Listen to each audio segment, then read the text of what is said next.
Je vous remercie. Merci Corinne. Jean-Michel Bluteau. Merci Monsieur le Président.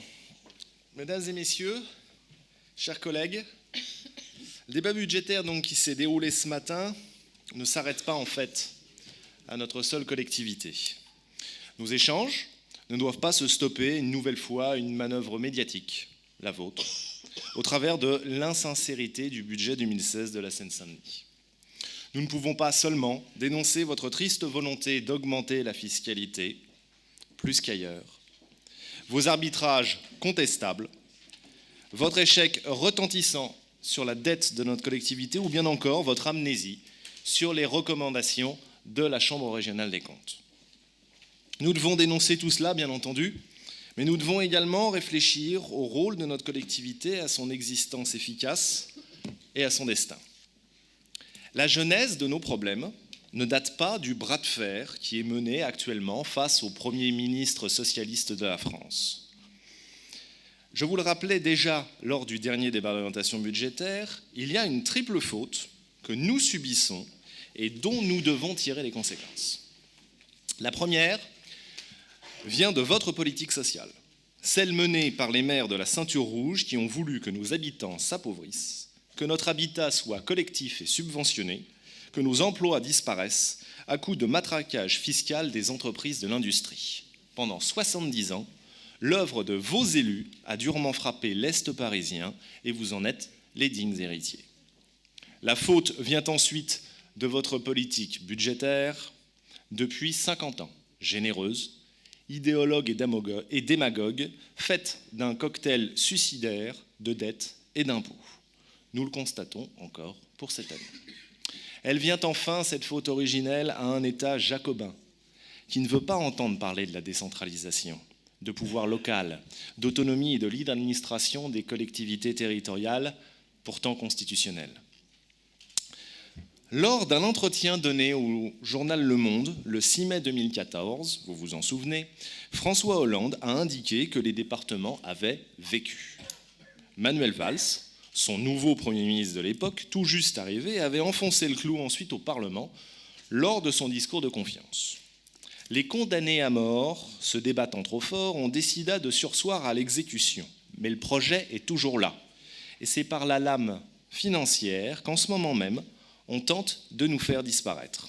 Comme il est cocasse de vous voir monter au créneau pour une renationalisation du RSA, alors que l'État jacobin vous tend un piège évident.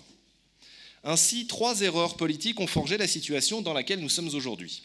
Votre idéologie marxiste, votre gabegie budgétaire et votre véritable ennemi, dont vous n'avez même pas saisi les contours. Parce que votre véritable ennemi, dont vous n'avez même pas saisi les contours.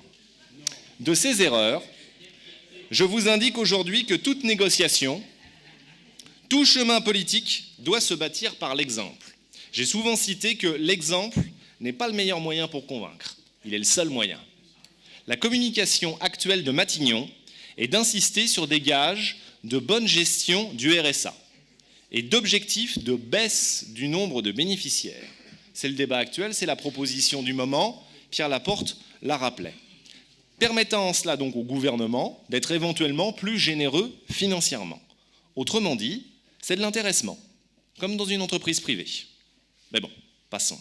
D'ailleurs, au passage, je remarque que vous vous focalisez sur un combat face au gouvernement que pourtant vous soutenez. Vous n'en êtes pas à une contradiction près, Monsieur le Président, puisque vous avez décidé de rejoindre la rébellion en mettant vos pas dans celui du président de l'ADF, Dominique Bussereau, qui, tout le monde le connaît, est un très proche de Jean-Pierre Raffarin, ce fameux Premier ministre de 2002 à 2005, contre lequel vous n'avez pas de mots assez durs depuis tant d'années, et celui de l'acte 2 de la décentralisation. Pensez-vous réellement que votre positionnement soit pris au sérieux? Pensez-vous franchement que vous allez réussir? Devons-nous vraiment nous imaginer percevoir un remboursement de notre reste à charge depuis tant d'années? Disons au moins depuis 2014.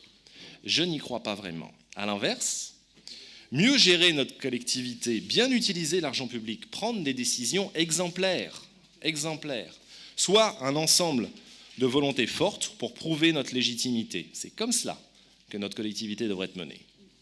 Car vos accointances politiques ne suffisent plus. Il faudrait d'ailleurs que votre électorat le sache. Vos amis au gouvernement ne vous aident pas, ou ne vous aident plus. En 2014, vous glaniez 90 millions d'euros au nez et à la barbe des élus de province qui continuent à ne pas nous aimer. En 2015, 5 petits millions d'euros qui nous auront payé tout juste, je le rappelle, 4 jours de RSA. Et là, cette année, on nous prédit la quasi même somme. Mesdames et messieurs, les soutiens de François Hollande, pardon, mais vous ne nous rapportez plus rien. Et je crois même que tous ces parlementaires qui ont pourtant siégé ici ou qui sont très proches de Stéphane Troussel, Bruno Leroux, Gilbert Roger, Pascal Popelin, Aline Archimbaud, Claude Barthelone, Mathieu Hanotin, ici même, qui est toujours parmi nous. On pourrait aussi parler de Daniel Goldberg, que vous connaissez bien, Stéphane. Tous ces parlementaires ne nous aident pas non plus. Ils pourraient constituer un groupe à eux seuls, mais néanmoins, on continue à s'acharner sur la Seine-Saint-Denis. Pourquoi ces soutiens ne nous sont plus efficaces ? En 2012, pour faire encore un petit peu d'histoire, François Hollande et Jean-Marc Ayrault, tout fraîchement arrivés à leurs postes respectifs, se sont rendus très vite à Bruxelles afin de se voir notifier leur feuille de route concernant les comptes publics. Ils avaient peu de choix, engager des réformes de structure afin de respecter les critères de non-dépassement du déficit public au-delà de 3% du PIB. Comment ? Libre à vous, leur aura-t-on répondu. Ne pouvant pas s'attaquer aux vaches sacrées de la gauche, que sont les 35 heures ou l'âge de la retraite, on décida d'attaquer le moins lucratif, le plus indirect vis-à-vis du peuple, et le moins dangereux nationalement, la réforme territoriale. On sait depuis que l'objectif est de 11 milliards d'euros d'économies en 3 ans. Moins de DGF, plus de fusion de collectivités, gel de l'indice des rémunérations des fonctionnaires territoriaux. Résultat, l'investissement des collectivités a chuté en flèche depuis 2 ans. La fusion des communes n'a concerné l'année dernière que 700 villages sur les 36 000 communes de France. Je mets volontairement à part le cas de Cherbourg-Octeville, si cher à Monsieur le ministre de l'Intérieur, et peut-être pour son intérêt personnel. Et quant à la fusion des régions, elle n'a pas engendré de baisse de dépenses. Pour le moment, c'est entendu, mais elle ne le fera pas non plus à long terme, tandis que pourtant, c'était prédit en son temps par André Vanini. Une récente étude nous dit plutôt que les coûts supplémentaires à venir seraient à hauteur de 1 milliard d'euros.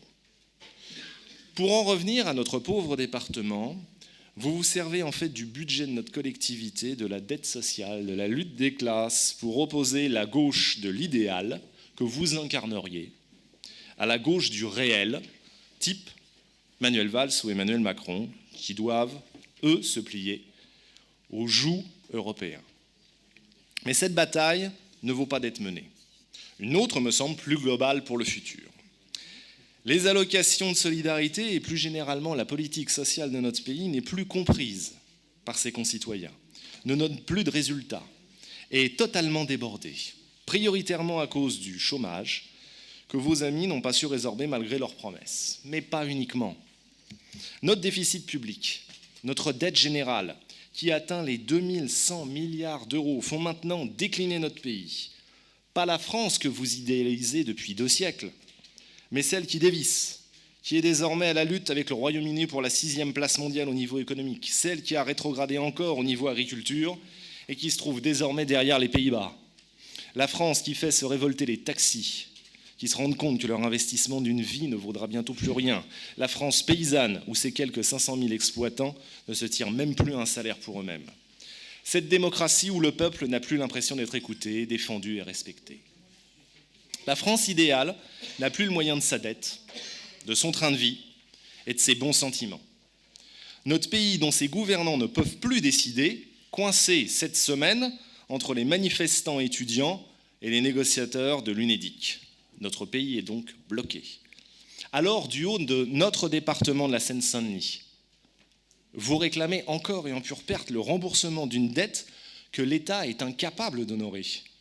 Mesdames et messieurs, les membres du groupe communiste, Je veux bien que vous fassiez des petits dessins mais finissez peut-être par comprendre la réalité concernant cette dette. Et vous, Monsieur le Président, souhaitez-vous réellement que le reste à charge de l'ensemble des départements de France soit compensé par l'État, que les 4 milliards d'euros de cette année viennent s'ajouter aux 2000 milliards de la dette nationale? Êtes-vous à ce point aveugle pour ne pas craindre qu'à force d'avoir ce comportement et cet état d'esprit, on verra un jour les taux remonter et les créanciers, qui sont pour plus de la moitié étrangers, nous faire réellement basculer dans l'austérité, réellement dans l'austérité? Je redoute que vous ne me répondiez par l'affirmative, qu'en effet vous voulez mener ce combat face à vos amis, en compagnie de vos ennemis d'hier, pour ce département dont ses habitants ne sont pas si fiers. Juste pour l'éclairage médiatique. On l'a dit tout à l'heure, c'est un peu la même chose concernant les aides aux communes, pour leurs crèches, ou bien les subventions aux clubs sportifs, comme l'ont évoqué mes collègues Marie-Blanche Pietri et Martine Valton. Vous faites des choix non pas contraints mais idéologiques pour mieux incarner la gauche de l'idéal, pour mieux paraître. Notre geste devrait être tout autre.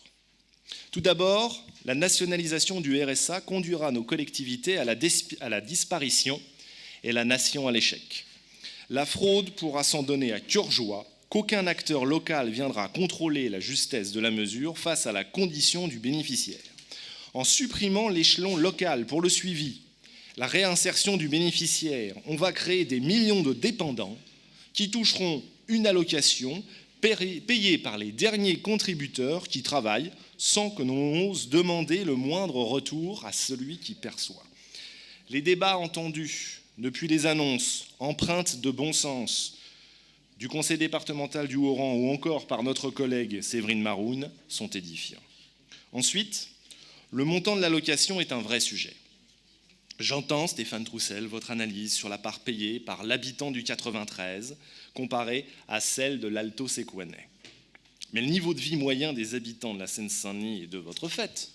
Votre politique de logement, de l'assistanat, de la paupérisation, c'est bien votre œuvre et celle de vos prédécesseurs depuis 50 ans.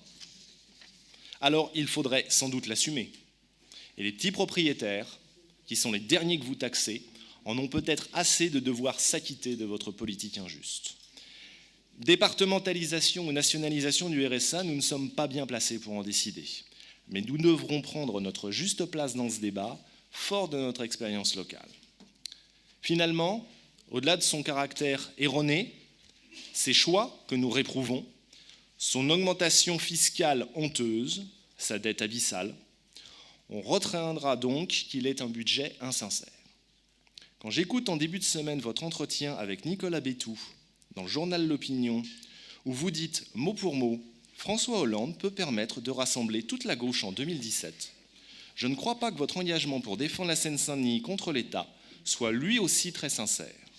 Pour l'ensemble de ces motifs, nous voterons contre le budget principal 2016. Je vous remercie.